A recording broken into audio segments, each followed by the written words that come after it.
Kuvalayananda was born as Jagannath Ganesh Gune in Davoi, Gujarat. Gune was orphaned at the age of 14. His high school education was in Pune, and Sanskrit was his favorite subject in school, from the epics to poetry to drama. This strong foundation in Sanskrit would later help him delve deeply. India was under colonial rule then, and most universities were hotbeds of the nationalistic freedom movement. Gune wasn't particularly political, but it was almost impossible for any young Indian student to ignore the calls of the freedom movement. He started looking around critically, searching. Then, as if by coincidence, he came across a news clipping about a master known as Professor Rajaratna Manikrao. It was on 7th July 1907 that Manikrao formally accepted Jagannath Gune as his disciple. The process of transformation of Jagannath Ji Gune had begun. He is said to have set himself 3 goals. First, to prepare the young generation for the service of the country. Second, to master the Indian system of physical education and integrate it with general education. And third, to bring together modern science and the science of yoga. Gune lived like a monk, an ascetic. He had built himself a hut surrounded by a garden with a peacock and a deer. His hut was named Kaivalyadhama. Many spiritual seekers and philosophers came to his hermitage. There were discussions on Indian philosophy and scriptures, analysis of the yogic texts and dialogues on the nature of the universe. There were exchanges about the sutras and reviews of Sanskrit shlokas. Among the regular visitors were professors from the Indian Institute of Philosophy in Amalner. This institute had a quarterly journal named Tattvajnana Mandira, the Temple of True Knowledge. This journal provided Gune with the inspiration for his own Yoga Mimamsa journal. The first copy of this journal was dated 1917. It was conceived in his little hut called Kaivalyadhama. The hut was a miniature yoga research laboratory where initial scientific studies were started. These studies led to certain conclusive findings. Then came a major turning point in Gune's life, a triggering event which changed his life further. That trigger was the great yogi Paramhans Madhav Das. Madhav Das represented the 4 major schools of philosophy: Bhakti, Advaita, Vishishta Advaita Vedanta and Dvaita Vedanta. Jagannath Gune met him at Malsar, Gujarat in the year 1919. Madhav Das was 80 years old. He had settled down on the banks of the Narmada River. Between 1919 and 1920, Gune kept coming back to receiving teachings from Madhav Das Ji. Instruction and interaction went on side by side. It is believed that Madhav Das initiated Gune into the higher practices of yoga. So, it was after 1920 that yoga became the prime pursuit of Gune. He assumed the name of Swami Kuvalayananda. Swami Kuvalayananda had recognized that yoga can help human beings to evolve to higher levels. With long practice, it was clear to him that it was a science, and it was completely experiential. His experiences proved what was mentioned in the yogic texts. He wrote phenomena, physical and mental, that an average man is not able to induce, came slowly under my control. Swami Kuvalayananda collected about 5,000 rupees, got an X-ray machine, a few X-ray experts, and conducted his first experiments on the digestive tube. Yogic exercises were studied under X-ray. These research results were shown to Nobel laureate Rabindranath Tagore and scientist Jagdish Chandra Bose. They reacted favorably. He made up his mind by proposing to found an ashram and an institute devoted to this work. The small hut in Amalner called Kaivalyadhama was founded as a big hermitage in Lonavala in 1924.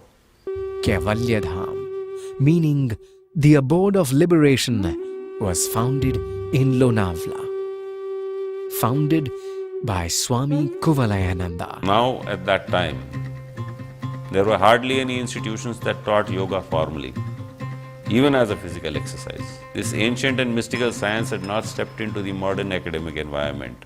Kuvalayananda had already designed the framework for the institution. The ideal was to work out a philosophy that would provide maximum benefit to humanity. There were to be libraries, laboratories, and hospitals, research staff and research subjects, yogic therapy providers and patients, teachers and students, classrooms and outreach programs. And the vehicle for communication for all this, the Yoga Mimamsa journal. Swami Kuvalayananda single-handedly became the fundraiser, the research director, the teacher, the presenter, the writer-publisher, and the therapist. Swamiji approached the princely states. Wealthy individuals made magic lantern presentations at major institutes, met important people, and wrote innumerable letters seeking assistance. Yale and Harvard universities approached him with offers of help. However, the research would have to be based in the United States. The research direction would have to primarily focus on the therapeutic benefits. Kuvalayananda refused. The research would be based in India and would expand to science and classical Sanskrit literature. Some of the first experiments conducted at Kaivalyadhama were focused on the effects of pranayama. Kuvalayananda was trying to establish the relationship between the subtle and gross features of physiology.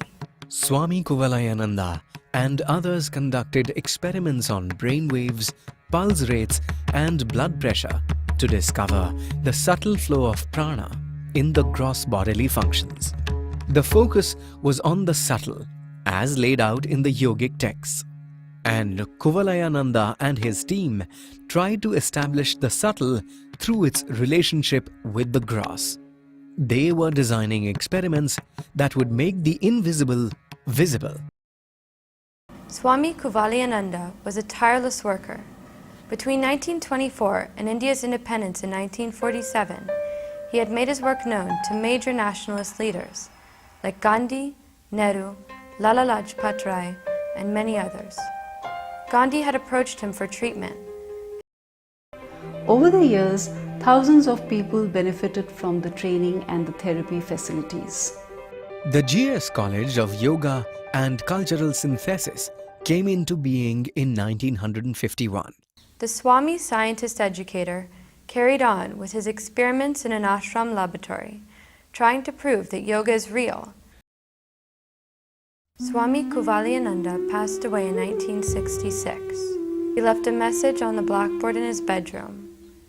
It reads, "One should accept whatever comes one's way without losing heart." Tamatmastham yenu pashyanta dhiraah tesham shanti shashvati netaresham praptam upasita hridayena parajita.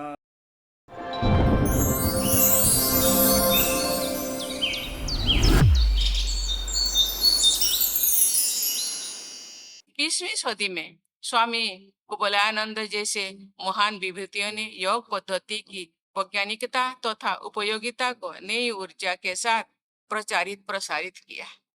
उन्होंने योग तथा आध्यात्मों के आधार में स्थित आधुनिक विज्ञान की मान्यताओं को विश्व समुदाय के सम्मुख प्रस्तुत किया। कुवलयानंद जी ने से राष्ट्रपति महात्मा गांधी परामर्श लिया करते थे। बाबा साहेब डॉक्टर भीमराव अंबेडकर भी स्वामी जी के संपर्क में रहते थे। महामना पंडित मदन मोहन मालवीय तथा बॉम्बे प्रेसिडेंसी के प्रथम मुख्यमंत्री श्री बीजी खेर जी ने से लेकर श्री GRD टाटा तक अनेक गणमान्य व्यक्तियों ने स्वामी जी के प्रयासों की शक्ति प्रदान की है। देश की महानतम विभूतियों से लेकर जनसामान्य तक के जीवन पर स्वामी जी के मार्गदर्शन का अच्छा प्रभाव पड़ा। ये कैवल्य धाम कवलयानंद जी मार्ग पर स्थित है।